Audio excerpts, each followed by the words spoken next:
The World Economic Forum told us we have a much more competitive economy now. So I suppose it's natural for all of us to feel good.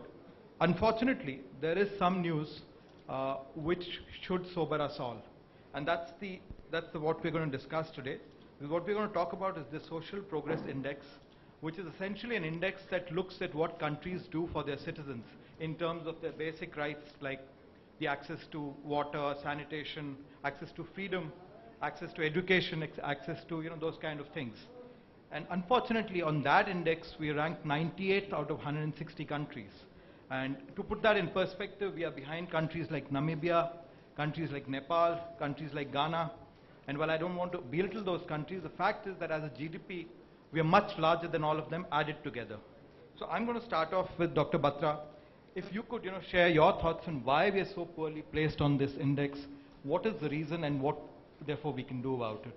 And if you can go around the panel after that. Good evening, everybody.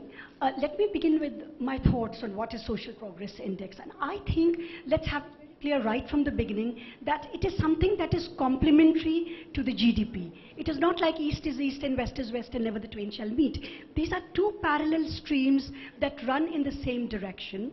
The only difference is that GDP is more of a generalization and does not reveal the truth of what actually is happening at grassroots level. Mahatma Gandhi has said, India lives in its villages. Now, in these villages, we don't have safe water, we don't have toilets, we don't have sewage lines. Are the primary health centers opening? Do we have good quality education or not? If we cannot provide these people, as you've rightly, all these to our people, as you've rightly said, we will rank very low on the Social Progress Index. So GDP is basically a measure of economic growth. And Social Progress Index is measuring the quality of life we are providing. Let us open our eyes and see what is the quality of life of millions of Indians who have not had the advantages that we have had. If I can buy a perfume worth $100, does my maidservant, who's earning $100 a month and spending 60% of that on the little patch of land on which she's built her hut, can she have any kind of life at all, or is she just existing? So are we providing opportunities for growth? Are we providing basic well-being? We are not, and I think you've rightly said there are many reasons behind it, and I think very clearly we should stop blaming the government or blaming the businesses or blaming the NGOs and saying this one is corrupt and the judiciary has been bought. It's time to put an end to all that and to decide we are all working towards a common goal. That is, let us improve the quality of life for millions of people around the globe, not just in our country. Let us understand what is a Social Progress Index. Let us all collectively understand how it is linked to the Sustainable Development Goals of ending poverty and inequality. And then let's take our knowledge to action. In Paraguay, they have increased their investment in childhood nutrition by 100%. Just by calculating the SPI and seeing how badly the country fares on the world. So I think it's about time that we should prepare our people's report card, see how badly we have done, measure outcomes now, not just measure what we have gained in terms of economy, measure outcomes and see how best in our individual fields we can add value to the country. You and I and all of us panelists and each person in the audience, each person is an ambassador of well-being for the poorest of the poor, and let's take it from there. Thank you. Vineet, my question to you is simple. One, do you agree to this ranking? You had lots of experience before in the social sector. Is this how it is really? Are we worse off? Are we better off? So rankings are rankings, and you really can't compete with them. So if somebody has gone ahead and put a number, and most of us have taken exams at different point of time in our lives. Somebody get 1 mark more than you or 1 mark less than you. It only broadly tells you that somebody in certain subject in certain areas is better than you. But if I change the other way and look at it from the perspective of the person we are talking about, so most of us sitting here actually enjoy a life where we can do many things. She mentioned about the $100 perfume, but let's take more basic stuff. What we are looking for is actually when we go home, you actually have a home. When it rains, water doesn't come into your house. When there is actually need for your children to go to school, they actually have a school that has toilets. So basically, every human being wants that. And what has happened is, at this part has become much more demanding today, simply because the aspirational pyramid has become flat, partly because of the media. The TV that you see and I see, whether it is black and white or this thing, the content remains the same. So the person who is coming from a very poor family from the most background area is seeing the same TV that you and I are seeing in Mumbai or Delhi or in New York. And essentially, the resource pyramid has remained there. It's not that we have not moved, the GDP has moved, and so has people's ability to actually generate income. But the products are still being designed for the top 10%. And when Professor Prahlad mentioned about the fortune at the bottom of the pyramid, it was not necessarily the fortune that was important. What was important was that there is actually a subtext, or the real message was probably that there is a fairly large significant population there that aspires to have the same things that everybody else has. And to make that work, and to make it happen, you need to create, and these are the two problems that really are. There is a livelihood problem and there is an access problem. And when you discuss the social progress index, you are actually focusing your energies on the access problem. Access to health, access to energy, access to education, access to housing, and access to finance. And these are real issues. These are issues that if not addressed, you will continue to actually have a much bigger divide. We boast of the largest number of poor people in the world and the largest number of billionaires, probably the largest number of billionaires. I think we are top 3, if not the top. Yeah. So that basically will become much more amplified, and the more amplified it becomes, the bigger challenge we will have, because a society as divergent and as far away from each other would lead to problems that you will need to fight wars to actually keep you united, as you see in any case around us. So I think that, are the challenges serious? The challenge is very serious. Do we need to actually respond to the ratings that people have provided? Probably because the reptilian brain actually responds to the rating and not the reality. We are so used to seeing the reality of poor that these days it doesn't bother us. Probably the rating brings that to the drawing rooms, to these panelists, and may actually force a lot more of us who actually has got the wherewithal to contribute and play a role. So I'll leave it at that.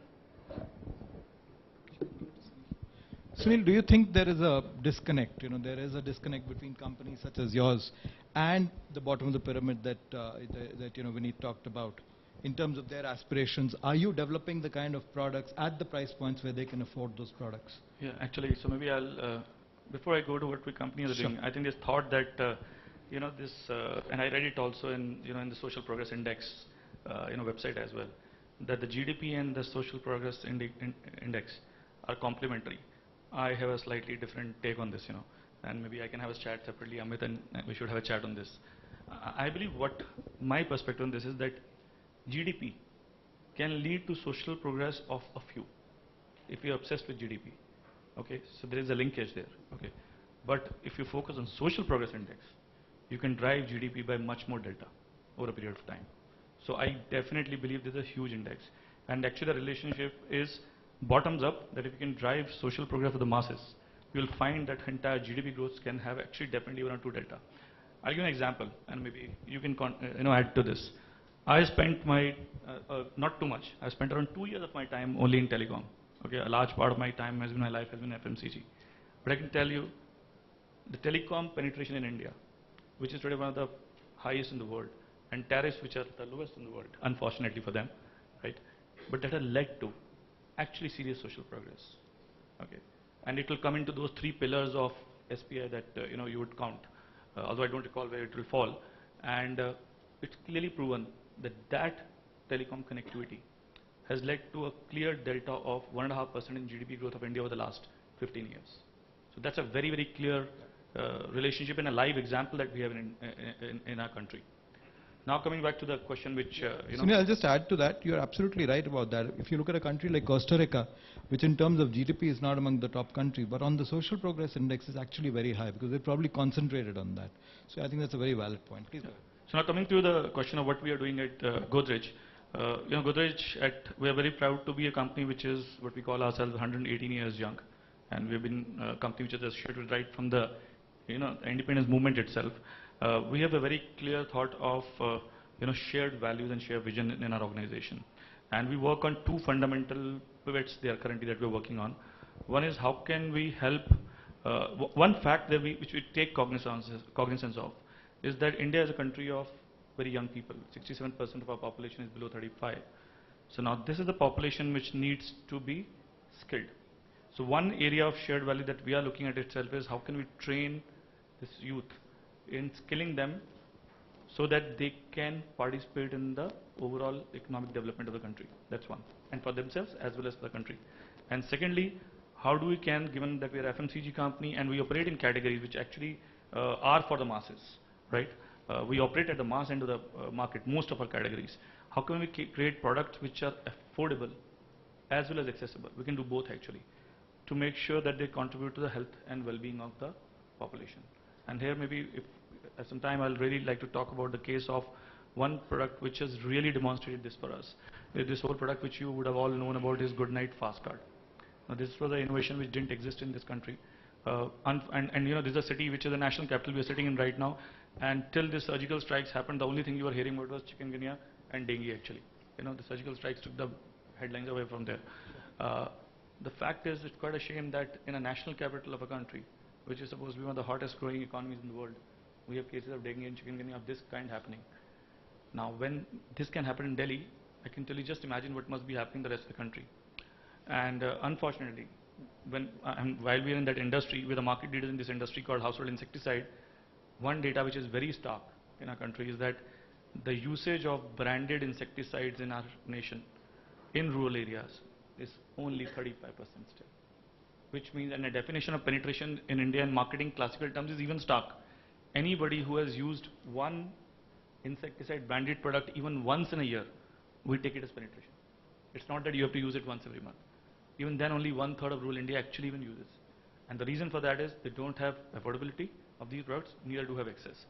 So then this is the challenge that we as an organization took. And let me tell you, this is not only for saying that okay, we want to do disruption for the heck of a disruption. We said our whole task is how do we break through rural penetration in India. And for last 10 years, rural penetration in India for insecticides was stagnant at 27%. It has not moved an inch, while urban has been still going up. The brief that we gave to our R&D team, we want a product which works without electricity, because rural India doesn't have electricity by and large. We want a product which instantly kills mosquitoes. Third brief was it has to all come in 1 rupee and made in such a way that can be transported in India, because India is all in FMCG a wholesale channel. You have to reach through layers and layers of multi-channel. It can be easily portable. And I thought it was a pretty big brief. And then the R&D came up with this whole idea of this 1 rupee paper, which you burn. It burns in 3 minutes, and it does all that. And let me tell you what that product has done. What penetration could not move in 10 years, in 18 months, that penetration moved from 28% to 35%, which is the figure I'm talking. So I think that's something which is an example of how we are doing a product. And then we are doing a lot of programs, which maybe if we have time we'll talk of how we're taking it forward across in terms of tying with governments on this. But maybe I guess others can have a say first. Mr. Raghavendra, if you could share your perspective. I mean, you work very closely with some of the people that we are talking about in your bank. What are their aspirations? What is it that we are missing out that, when an index like this is made, we rank so poorly? If you could give us your thoughts. Yeah. Before going to that, I would like to introduce my bank, because we are a regional rural bank based out of Indore in MP, and more than 2/3 of our branches in rural and semi-urban areas. Our clientele is either middle class or lower middle class people. We are serving a large number of nearly 5 million customers base we have, with more than 400 branches. What we see is that working with the rural population and attending various conferences, etc., the economic development that the country has made so far has the same social development has not taken place. And actually these two were pursued as separate agenda so far. Only very recently there has been some convergence. Otherwise both were taken as separate agendas. Now only for the last few years all the policy makers and the other stakeholders, they are taking it as a single agenda To give you an example, just to give an example, like Government of India has so many poverty alleviation schemes which we implement through regional rural banks. And there are so many schemes like, for example, SHG is there, FI, financial inclusion is there, then some other scheme, Antyodaya scheme, so many schemes. But if you see, every different department, different ministries are running these schemes. There is no convergence. But the ultimate goal is for everybody is the same. They want the upliftment of poor people. They want poverty elevation. So this economic development and the social development, if it is taken as a single agenda, I see there will be a lot of improvement in the rural, especially. That is why you see now, in spite of so much of progress, India has become one of the top 5 GDP countries. But you see the irony, if you find the top 100 billionaire list, you will find so many on the list. At the same time, you have the highest poverty in India. See the irony, it applies everywhere. One of the most intelligent and brilliant class ethnic community in US or elsewhere is Indians, where at the same time... All of you know, and now, and the convergence is happening because of the deployment of high-speed data network and the smartphone penetration going so high. With this too, I think the access is going to become omnipresent everywhere, and that is going to bring a lot of opportunities to everybody at all spectrum of social life. I'll tell you an example what we at India has done in terms of giving an opportunity for a financial inclusion. Today, if you see it in India, mobile phone penetration is as high as 98%. But if you look at financial inclusiveness, be it a bank account or be it insurance products penetration is as low as could be less than 10%.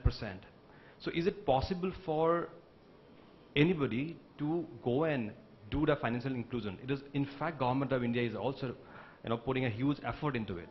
So we came up with a product whereby we said that, okay, let us try to give our customers, we have got around 50 million customers, we operate in 6 popular states in India, and we had introduced a insurance product whereby it was a product, if you do any kind of our recharge, in telco recharge, customers will get direct insurance of around 5,000 rupees to 50,000 rupees. This was targeted only for rural bottom-up pyramid customers, for whom even a 20,000 rupees insurance is a huge benefit. And you'll be happy to know that we could get almost 26 million people who have enrolled into this product. But how we have done that? What was the challenge that was there for people to get not adequate awareness about insurance or a financial inclusion? The best thing about our business is that we are available across the villages in India because of our strength on distribution. But we are also a technology company. So we try to build a common approach by clubbing technology and distribution and make the entire process very smooth and very simple. I think what we have to do is that in case we want to increase all these things at the absolute grassroots level, we have to make the products very simple. And it was a paperless product. It can be accessed by a feature phone customers, because we know that our customers on the in villages are not smartphone customers, and they could adopt very simply. And these are the things, and these are the kind of policies I think government have to think which way we can make the access very simple and access very completely paperless. And then I think we will see a lot of inclusion. This was our effort, and we have seen good response. That shows that the moment you give an opportunity to the underprivileged ones, they will definitely see a value into it. And this is one live example of what we could do. Thank you. Dr. Batra, you heard people who've actually worked in the corporate sector and the kind of work that they're doing. Where does this lead in terms of shared value? Where does this place us? Well, very honestly, till about 3 years back, I didn't know what what the expression shared value meant. I'm a doctor, and when I came into the NGO sector, there was so much learning for me. And when I met Dr. Amit Kapoor and became associated with the Porter Prize, I learnt about this totally new concept. But that set me thinking. If there's a chocolate on the table, a little boy will gobble it. A slightly older, better educated, enlightened, kind-hearted person will share it with the others. And that, in a sense, is what shared value is all about. It's a way of thinking where you think beyond your own needs. And from thinking, you move to action to find newer models for inclusive growth. And that is, I think, what is the best part of some of the businesses in the country these days. The newer models where inclusion happens. Now you see all these businesses, then they have clusters all around. And I think business is one of the best way of going about shared value. Because for one thing, one person might not be the one at the helm of affairs, might be more focused on the others, and values percolate down the line. Now in my own organization, when I started an NGO, whether this is an NGO or a business or a government, the shared value concept is here to stay. When I started an NGO, people said, you're doing it for money, you're doing it for glory, all nonsense. I was doing it for TB treatment because the biggest health crisis in the world, 2 million cases in India, $23 billion lost to the economy, etc., etc. And no doubt I got a lot of recognition down this road. But the value was there for every person who's part of the organization, who's part of the initiative, including the poorest slum dweller who's working as a TB worker. So what we are doing, we are hiring and training people from disadvantaged backgrounds, giving them jobs, giving them, well, food on the table, money for health, money for education, giving them respect in the community. Patients come and touch their feet and address them as Dr. So-and-so. And I think that this is the kind of value add that matters a lot, even more than money itself. With this, I come to my take on shared value. And I don't know how many people will agree and how many will laugh at me. Those who want to laugh might laugh. I don't think the concept of shared value is a management strategy. I think it is a spiritual concept altogether. When you think of others, you go beyond self. That is what shared value is all about. And I think when you are following this principle, you are actually following in the footsteps of the greatest spiritual leaders in the world, be it Guru Nanak or Jesus Christ or the Buddha. And that's the way I think to live a healthy and happy life. Thank you. Vineet, your thoughts on that? I'll go back to the point I ended with last time. There are challenges of access and affordability, and when affordability is actually about whether the person has the money in its pocket to buy or acquire things. Now, there are a lot of people doing a lot of things in order to bring about changes. I think the corporates for a very long period of time were actually very focused on shareholder value creation. And a shareholder value creation was seen completely disconnected from the reality of what is happening in the society. Fortunately, over a period of last 20-30 years, there have been significant discussions, and there have been some corporate leaders who have taken strides, whether through CSR or try to integrate businesses directly in some form or the other to bring the social aspects of the business and the value creation together. But at the same time, over the last 10-15 years, and India has been at the forefront of that, a new breed of entrepreneurs are taking place or emerging on the scene who are essentially trying to build businesses that have impact or impact on the ideas of social development right core to their business itself. Now, unfortunately, the corporates and this entity, which you call social enterprise, inclusive business, whatever, have not really worked together. So this is actually a third entity between the not-for-profits at one side, or fourth entity, actually government on one and corporates on the third side, has emerged over a period of time. And today it's a fairly flourishing, very large sector with thousands of social entrepreneurs trying to make a change, constrained massively by talent, technology, and capital. On the other side, but have great ability of access, understanding of the last mile, customer need. And if you look at the cycle, and if you look at India and try to define India in two parts, you actually have an inclusion push coming through with government spending significantly in trying to push people up. Telecom is actually a good example of where both government and industry has worked together. But the other side is actually the consumption cycle, where you're trying to design products and sell them. Then the people who are moving up the value chain, because if you look at what McKinsey had predicted between 2005 of India and 2025 of India, the number of poor people at the bottom have reduced significantly. And that's also actually been stated in the government census as well. Where have they gone? They have not moved out of poverty. They've just moved up, become economically active. And as I said, their aspirations are actually the same as yours and mine. Their resources are limited, and they are therefore seeking the same kind of access that you and I have. The challenge, therefore, is to provide that kind of access at that price. Now, there was an example of what a corporate did to try to meet that aspiration. In this case, it was less of an aspiration, but a threat that you are trying to counter, but there is an aspiration as well. The social enterprises that are emerging are actually essentially the guys who understand that part, have the capability to deliver those products, and large enterprises have the capability, capital, and talent to produce it. I think there is an emergence, and the shared value probably might be more effective. Also has a lot of effectiveness when they work with the government and they work with not-for-profits. But essentially, the best part of it would come when large enterprises, large corporates, multi-billion-dollar corporations actually start working with smaller enterprises, not trying to eat them up, gobble them up, but actually trying to use them effectively as partners in delivering. We just signed with GE Healthcare an MOU to actually support early stage healthcare enterprises in India, which GE is actually going to invest, and so would we, to try to take them forward.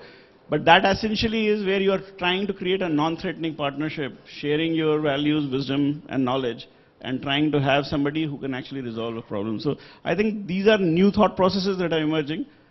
It's a good idea to have shared values. It's a good idea to take this thought process forward. And I think the Porter Prize is actually a good initiative on that side. So. Sunil, in all honesty, shareholder value or shared value? As a company, what is it that's your priority? Okay, so first of all, one thing very clearly on the bottom of the table is that shareholder value cannot be ignored. I mean, finally, all corporates are answerable for that. So it will be very, diplomatic or maybe politically correct for me to say on this forum that that doesn't matter. But at the same time, I think there's one realization which is happening across all corporates is that shared value initially, and maybe around 3-4 years back when you talked of it, and I like some of that at an individual level, that idea of it being a spiritual path in itself. But I can tell you maybe 3-4 years back, it would have been seen as part of being socially responsible. Only that. That okay, we have a successful corporate, people could say we've done well, now let's give something back to society. That is no longer the approach to shared value, Because I think there's one change which is happening is that today's youth is very different from what it was, let's say, maybe 15 years back. The digital world has made people very, very aware of what's happening across the globe. So you're not living in a silo of a country. Secondly, today's youth has very different sets of values itself. It's very clear to us. I mean, you can feel it. And one of the biggest values which I think which is spoken and many times unspoken is that while they want to take risks, they are very entrepreneurial. They feel they want to be part of the social progress of the country. This is a given. Now, if this is the audience you're going to talk to as a consumer, then one thing is very clear, pure marketing, advertising is no longer going to give you gains. You have to appeal to your audience, whichever product you make, at their conscience, at the core. And that's, the speaker before us, Santosh also talked about it, that you have to maybe somewhere go and appeal to that unconscious mind. And if I just pick from that part of that unconscious mind, I think they will go and somewhere buy products which they feel are influencing the social progress. For example, today, I'm sure detergents which talk that we use less water, even if it's not about the detergent per se alone, it doesn't change the cleanliness of your product at all. Right. It has nothing to do with the actual, rational, tangible benefit of the product. It is only something very, very social benefit you're talking of. Why? Because that's what today's audience also is looking at. And I think somewhere today, to my mind, while shareholder value remains, I mean, final thing you have to deliver on the table, but I think shared value is becoming one of the critical marketing pillars of delivering shareholder value. That's very interesting. Mr. Raghavendra, if you could have your thoughts on this. Yeah. I would like to, yesterday only the Prime Minister has given a statement that budget से सभी चीज़ नहीं होता है. बहुत अच्छा उन्होंने बताया. सभी चीज़ budget से नहीं होता है. So this is an important message that he has given, because see, what we have seen is at the village level, the government has pumped in a lot of funds for various schemes and other initiatives, but it doesn't reach the last mile. So the message is that this should be taken as a mission. This cannot happen with funding and pumping in more money. So this should be taken as a mission, and more corporates and other stakeholders should come forward. As rightly said by one of the speakers, here we see the lack of talent, lack of technology. More and more technology should come. For this, the best example is the model of telecommunication. The financial inclusion today was possible only because of the telecom. Otherwise, the financial inclusion didn't happen for the last 70 years, but the same financial inclusion happened in just 18 months. How it was possible? Because of the technology, affordable technology. So similarly, I think more and more technological initiatives should come to take this forward, and this should assume a form of mission. So as I told you, anything, even the Swachh Bharat is one of the social indicators. This is not happening in rural. There is a lack of awareness. Somebody has to guide them. Somebody has to take them forward. People are willing, but somebody has to guide, motivate them. That is missing. So this this gap has to be what we are seeing in the villages. Somebody has to fill in the gap, and for this, the government and the corporate should work together. Then it is possible. The silver lining is that I'm seeing in the villages, rural side, lot of prosperity has come. The poverty has come down to a larger extent. Now we find many rich people even in smaller villages. This is silver lining, and I hope that with this integrated approach, it will be better in the days to come. Thank you. Upang, you have the last word on the subject. Yes, no, I agree with all the co-panelists. Today as a corporate, I think there has to be a combination of shared value and a shareholder value. Of course, we are a commercial entity, so shareholder value is critical. But shared value is something is coming very pertinent. And I'll give an example how in Telenor India, what we have tried to do that and how we have tried to do it. We are trying to make it a part of our business. And how can we do it? We as a Telenor group, we operate in 12 odd countries, and we have got one of our core approach is empowering societies. We have done a project. We have seen also that gender diversity in the mobile phone ownership also is very stark. India being a country with a lot of people from manfolk is going out and doing all the earnings, and that is very prominent even in the rural markets. So, but ownership to the of a mobile phone to the ladies in the house in the rural is very important. That can give a different access to a different world to them. So, but how do we do it? And we have done that experiment with few villages. We call it Project Sampark, and we have gone to the local people, local girls. We have trained them. We have made them local entrepreneurs, and they have started selling to the ladies and the women in the villages. And today we have got more than around 50,000 of such ladies who have got ownership of the mobile phones, and we have empowered and got more than hundreds of village girls who are going and selling every day. And I think it helps us, but it is also helping the society for bringing that empowerment. I think those kind of initiative we believe is that we at Telenor India wants to do. We are taking these projects to different parts of our markets, okay. and we're very sure that this kind of things are going to make impact in society. Right. Thank you so much. It's been a wonderful discussion. We could just give a big hand to the panel here. Thank you.